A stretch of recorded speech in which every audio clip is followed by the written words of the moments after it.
سایه‌های خیانت، جایی که پرده از رازهای پنهان زندگی‌ها برداشته میشه. تا خودم با چشمام ندیدم که شوهرم دستای خواهرمو گرفته باورم نمیشد. نه تنها زندگیم ریخت به هم، بلکه یه عمر خواهر داشتنم رو از دست دادم. نگین هستم و 30 سالمه. کسی که همه عمرش فکر میکرد خواهر یعنی سایه امن. راستش رو بخوای هیچ وقت فکر نمی کردم یه روزی بخوام از یه چیزی حرف بزنم که حتی توی خلوت خودم جرأت فکر کردن رو بهش نداشتم. ولی دیگه وقتشه. بذار بگم چی به سرم اومده. زندگی ساده ای داشتم، از اون آدما که دنبال دردسر نیستند، از اون دخترا که یه دل پاک دارن و یه لبخند معمولی. دختر بزرگ یه خونه معمولی توی حاشیه شهر بودم. از همونا که وقتی بچه‌ای فکر میکنی زندگیت خاص نیست، ولی بعدها میفهمی همون سادگی ها هم نعمت بود. مامانم معلم ابتدایی بود و بابام راننده تریلی. همیشه یا تو جاده بود یا توی تخت با کمردرد. من و خواهرم سوگند 2 دختر بودیم با 2 دنیای جدا. من آروم بودم، یه جورایی کتاب خون، یه جورایی ساکت، ولی سوگند از همون بچگی زبونش تیز بود. حاضر جواب، از اون دخترها که همیشه همه دوستش دارن.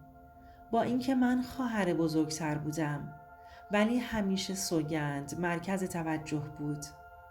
سوگند 2 سال از من کوچیکتر بود، اما اجتماعی تر از من. مامان همیشه میگفت نگین جون، تو که عاقلی، بذار کوچیکم شیطونیشو بکنه. منم دلم خوش بود که خواهر دارم. نمیدونستم همون خواهر یه روز بزرگترین ضربه زندگیم رو میزنه. خلاصه از اون دخترایی بودم که زود بالغ میشن. وقتی تازه 12 سالم بود حواسم به همه چی بود. به دعوای مامان و بابا، به لباسهای کهنم، به اینکه هیچ کس برام تولد نمی گرفت. ولی بازم عاشق خونمون بودم. عاشق اون لحظه هایی که سوگند می اومد و شب و می خزید تو تختم و با هم قصه می ساختیم. همون خواهری که یه روز شد زهر زندگیم. سالها گذشت و من کنکور دادم و قبول شدم، ولی نرفتم چون بابا گفت پول شهریه ندارم. همون موقع ها بود که توی یه داروخونه کار گرفتم. سوگند هنوز مدرسه می رفت. یادمه اولین حقوقم رو براش لباس خریدم. خودم یه روسری ساده برداشتم، ولی برای اون مانتوی صورتی رنگ گرفتم که عاشقش بود. بعدها توی یه مهمونی فامیلی با سامیار آشنا شدم. اون آروم و متین و یکم خجالتی بود. مهندس نرم افزار بود و خیلی زود ازم خواستگاری کرد. مامانم خوشحال بود و بابام میگفت خدا رو شکر بالاخره یکی قدر دخترمو دونست. وقتی 24 سالم بود با هم ازدواج کردیم. به ظاهر مرد وفاداری بود. شروع زندگیمون ساده بود. رابطمون از اون مدل رابطه ها نبود که بخوام هر روز عکس دوتاییمون رو استوری کنم. ولی خب تو دلم خوش بودم و عاشقش بودم.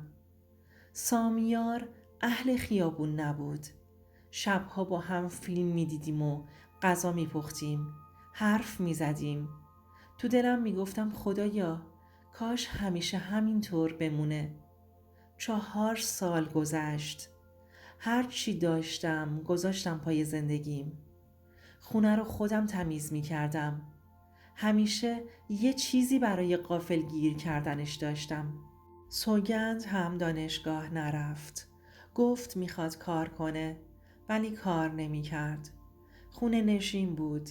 یه روز گفت از خونه زده بیرون. با مامان درگیر شده. منم گفتم بیا یه مدت پیش ما بمون. شاید آروم بشی. سامیار با اینکه یکم معذب شد چیزی نگفت و مخالفتی نکرد. ولی انگار همون روز اولین ترک دیوار زندگیم خورد. سوگند شد مهمون دائممون. من صبح میرفتم داروخونه و شبها شام میپختم. خسته ولی خوشحال. مامانم هر بار زنگ میزد و میگفت به سوگند بگو بیاد خونه. درست نیست زیادی خونتون مونده. ولی من همیشه میگفتم نه مامان، اینجا هم خونه خودشه. بذار هر زمان خودش دلش خواست برگرده. تا اینکه کم کم چیزایی رو دیدم که دلمو لرزوند. حدود 6 ماه گذشته بود و سامیار سرد شده بود. اون همه لطافتش، توجهش، حتی بوسه ی شب بخیرش، همه چی شد سکوت. منم شک کرده بودم ولی دلیلی نداشتم. فقط حس زنونم تیر میکشید. یه شب یه چیزی توی لباسهای سوگند دیدم. یه جعبه کوچیک از اون قرص‌های پیشگیری بارداری. اولش فکر کردم شاید واسه خودش باشه.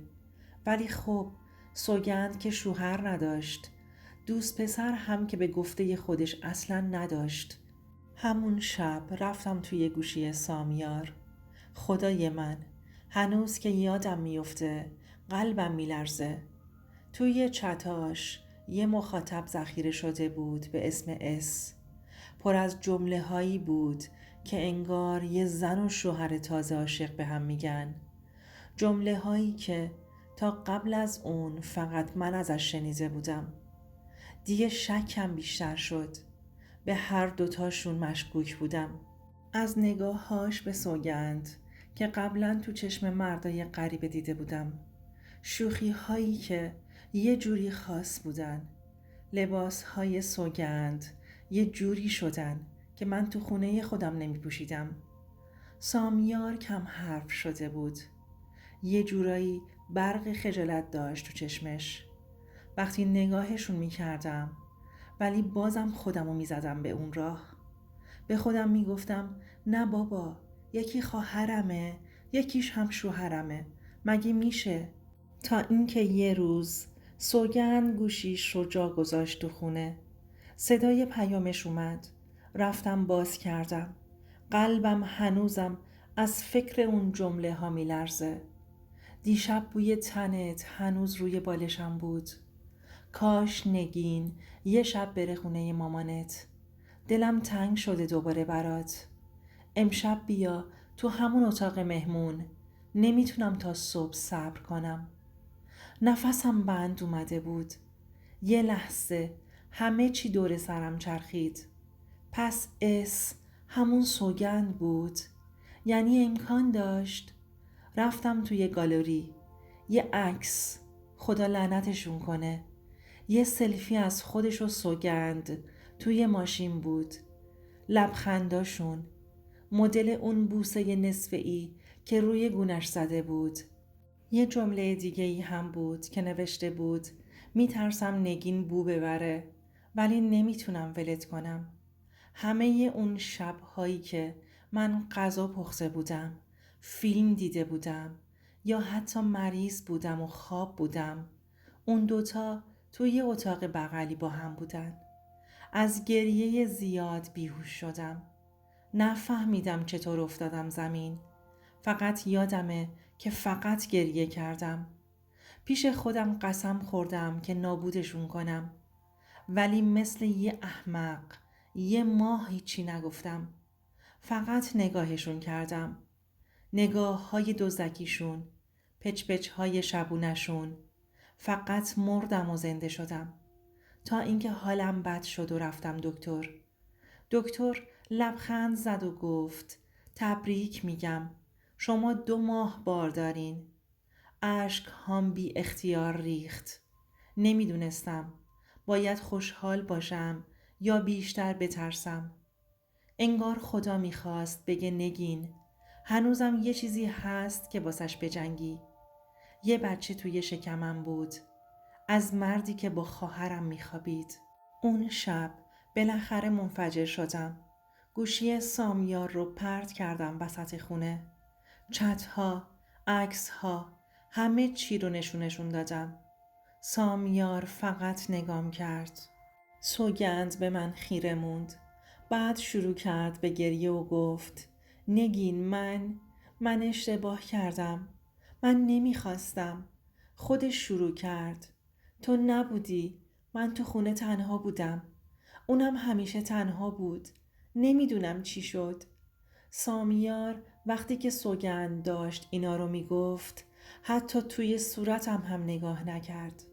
فقط گفت تو الان حامله‌ای، بهتر آروم باشی، بیشتر مراقب اعصابت باشی. همین. نه ببخشید، نه توضیحی، نه حتی یه قطره اشکی. اینو گفت و از در رفت بیرون. سوگند هم پشت سرش رفت. من موندم و یه جنین توی شکمم و یه دنیای له شده و 1000 تا شب بیخوابی و گریه و دلتنگی. 3 هفته بعد با وکیلم هماهنگ کردم و طلاق گرفتم. بی قید و شرط. هیچ سهمی نخواستم. فقط خواستم بره. الان 1 سال و نیم گذشته. دخترم رو به دنیا آوردم و اسمش رو گذاشتم نورا. نور زندگی که از تاریکی مطلق شروع شد. با خودم عهد کرده بودم که این بچه رو به دنیا میارم. هم واسه خودش، هم واسه خودم. هم واسه اون قسمتی از نگین که هنوز باور داره یه روزی دوباره میخنده. حالا با هر خنده دخترم، با هر دست کوچولوش که صورتم رو لمس میکنه، حس میکنم دوباره نفس میکشم. شنیدم سوگند و سامیار توی همون ماه اول بعد از جداییمون ازدواج کردن. ولی چند ماه بعد سامیار بهش خیانت کرد با یه دختر دیگه. همون کاری که با من کرد. سوگند هم طلاقش رو گرفت. ولی دیگه مهم نیست. من هنوزم با دخترم هر شب میخوابم، موهاشو نوازش میکنم و توی گوشش میگم مامی تنها شد ولی تو دوباره منو ساختی. من دوباره ایستادم. دیگه عاشق نمیشم ولی قوی شدم. کارمو ادامه میدم. شبها قصه میگم برای نورا. صبح میبوسمش و میبرمش مهد کودک و میرم دنبال زندگیم. حرف دلم به اونایی که دارن صدای منو میشنون، اگه تو زندگیتون به کسی اعتماد کامل دارید، اشکال نداره. اعتماد چیز بدی نیست. ولی هیچ وقت چشم بسته زندگی نکنید. هیچ کس، تأکید میکنم هیچ کس، ارزش اینو نداره که خودتون رو گم کنید. اگر زخمی شدید بدونید هنوز تو وجودتون یه نیرویی هست و اون نیرو اسمش خود شماست. اگه دوست داری صدای زندگی آدمایی باشی که دردشونو کسی نمیشنوه، سابسکرایب کن تا با هم بریم تو دل سرنوشت هایی که واقعا اتفاق افتادن.